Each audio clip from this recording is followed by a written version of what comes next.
was in the family. As the business grows, as conditions change, is that typical? Well, family businesses have their own challenges. I think if folks in this audience are in a family business or know folks in a family business, there's always going to be some challenges between siblings or relatives, husbands and wives of relatives, and their involvement with the business. So I guess for us, we've been very lucky. We also have planned. And we also, my father ran the company for about 20 years, actually longer than that, 30 years, said, it's not imperative that you come into the business. And in fact, if you want to study something else and you want to pursue your career in a different direction, that's fine too. So having that flexibility, I think, has been helpful because working in other places gives you a little bit of grounding of how to work in a corporate environment, what's important to run a business, as opposed to being solely based in the business, family business your entire life. So there are challenges, and I guess that's the one nugget of advice I can give is, have a plan and some flexibility, and then all the problems can be worked out.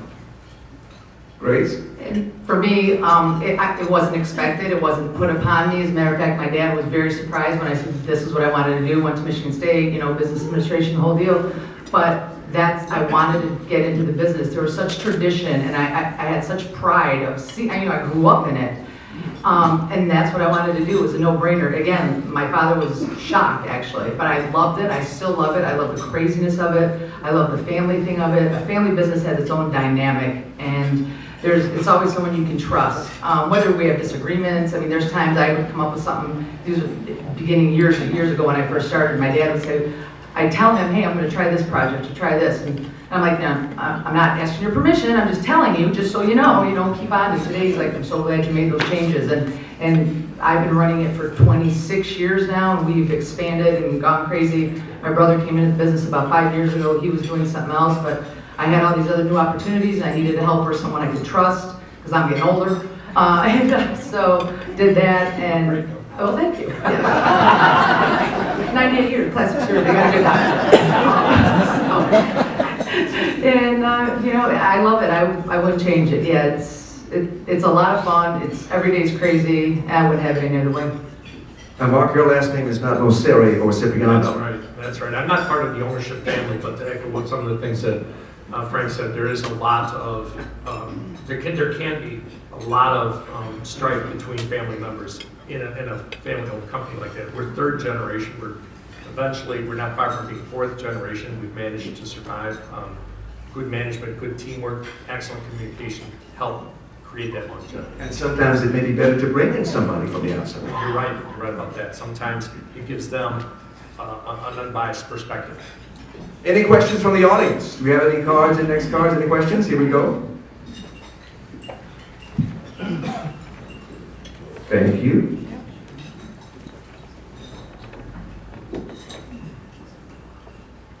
This is a good one. What do the three of you see as your greatest challenges to motivate your employees? Mark, and some of you. Well, there's been a lot said and written about the way the millennials are viewing the workplace, and you have to be flexible. I think that the biggest thing that I found is that you set out expectation goals and then allow them to work. If you're a micromanager these days, I don't think you're going to be successful. I just don't see. I don't work that way, and I've been able to state goals and objectives, hold people accountable, and then let them get to where we need to be. And it's been working fine for me that way. And we're actually just having this discussion at the table. You asked me how is your employee situation, and I'm thank God every day and very fortunate that I don't have that problem. I don't have big turnover. We've had people for 20, 30 years still working for us that my dad hired, I couldn't get rid of them anyways, although your dad hired me, you can't fire me like that. Oh yeah, it happens all the time. You take care of their family. They get paid good, they get treated with respect, they do the job, because I'm tough to work. I have expectations, but they also know I don't have that problem, and I'm very fortunate. Well, likewise, we're fortunate as well. And our coworkers are our partners, and what we found helps motivate people is give them some ownership in some of the decisions. Hopefully, folks who have been to our retail store it's not just a retail store, it's also a test kitchen of sorts. We try different products, and oftentimes these products are not my ideas or my sister's ideas, they're our employees' ideas. And oftentimes they'll come up with a new product and see how it sells, see what the feedback is, and suddenly we've got a new product. So we found that motivates our employees. There's always money, but that seems to be a great motivator is to see that they're making a difference and they're adding to the growth of the business. Well, speaking of your product, your company makes red pistachios. Who came up with the idea of a red pistachio? Okay, I knew the red pistachio question was going to come up, but that's great. So we'll go back about 90 years, and pistachios were all imported. They're a new product to this country, so no one really knew what they were. Pistachios are red for two reasons. First, the way that they're harvested, they weren't all harvested at the same time. The longer you leave a pistachio on a tree, water will soak through the outer husk and actually stain a portion of the nut shell red. So to make them all look uniform, they were all dyed that bright red. But really it's also for marketing as well, and it was done because they weren't known, and to make them kind of pop and for aesthetics, they were dyed red. We still make red pistachios. We're one of the few companies left in the country that make them, but for us it's a fantastic crop around the holiday season. Grace, what is the difference between an American Coney dog and a Lafayette Coney dog? I've never heard that question, right? Did you watch the Food Network and the Travel Channel and everything else? No, I don't get those channels. Just taste it. All you gotta do is take one bite. Plus my bathroom's cleaner, by the way.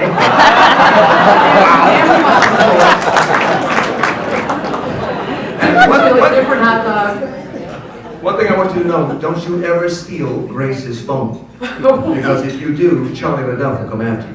You will. So, what about the better made potato chips? There are numerous chips on every aisle, on every grocery store. What is it about Better Made that makes me want those chips more than any other? Well, I think that a lot of it is based upon what you grew up with, what you liked. The oil that a potato chip is cooked in is what it's the distinguishing mark about it. It's the thing that gives it its taste, and we cook in 100% cottonseed oil. So if that's what you've grown up liking, and we've been around long enough that I think we're older than everyone in this room, you've had that, you like that, that's what we cook in. Our slice and our chip is just a little bit thicker. We've been known for having a thicker chip, so not using a strong oil allows the taste of the potato chip to come out, and we use just top-notch, best top-of-the-line seasoning that we can get. What about the things you do every day?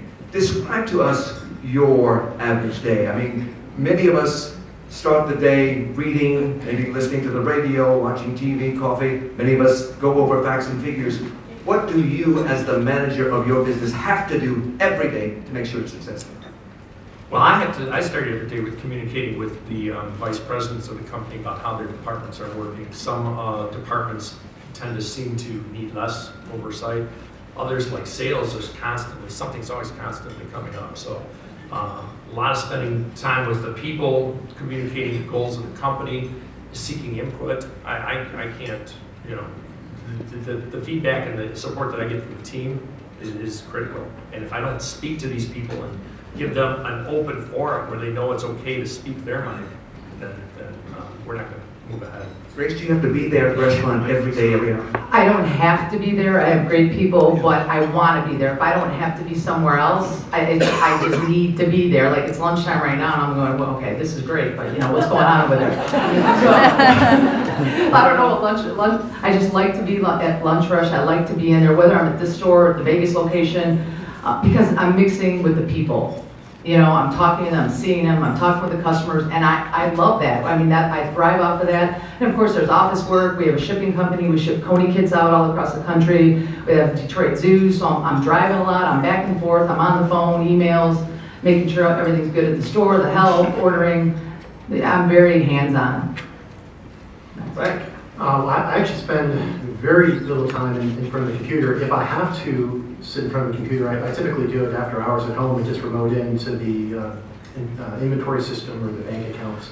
So for me, it's a lot of time walking around, talking to people, and one thing I started about 4 years ago, I got into roasting coffee, and I absolutely love it. So I did find someone to help me with that, luckily, but it's very rewarding. I guess I'd call it similar to being a wine snob, if I can use that term. So anyways, that's part of my day. It can change every day, and sometimes it's meeting with customers or accounts, but it's rarely sitting in front of the computer. In fact, I think that's probably the last place I want to be.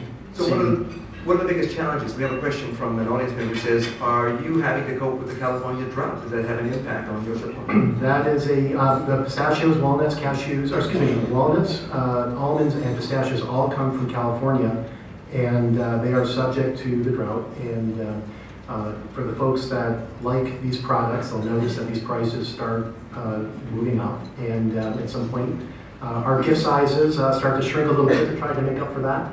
And we're hopeful that the drought is resolved. That's really our only source of these products is California, and it's a very, very hard thing to deal with.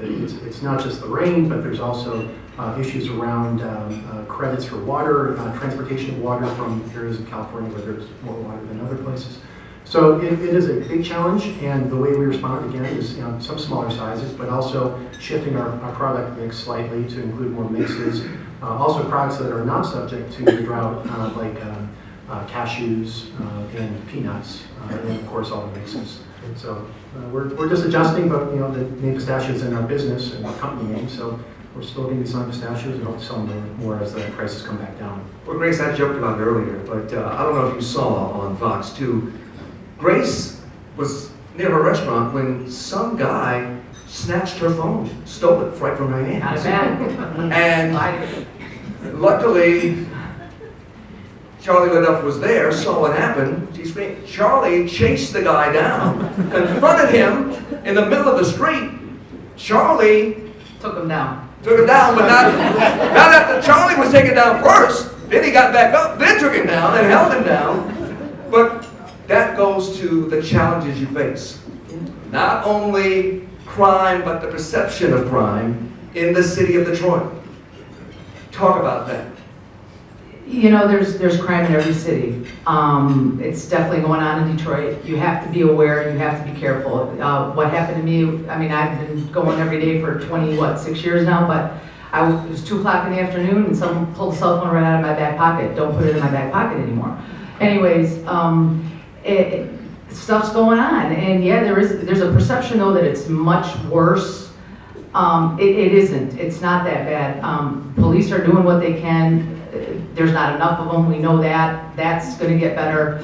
You just have to be careful, be aware, park where you're supposed to park. Don't go to places that aren't lit up. Downtown is busy. You can come down to my restaurant at 2, 3 o'clock in the morning on a Friday night or after a hockey game, and it is crazy. It's jam-packed. The roads are full after a Tigers game. So it's not everything you hear.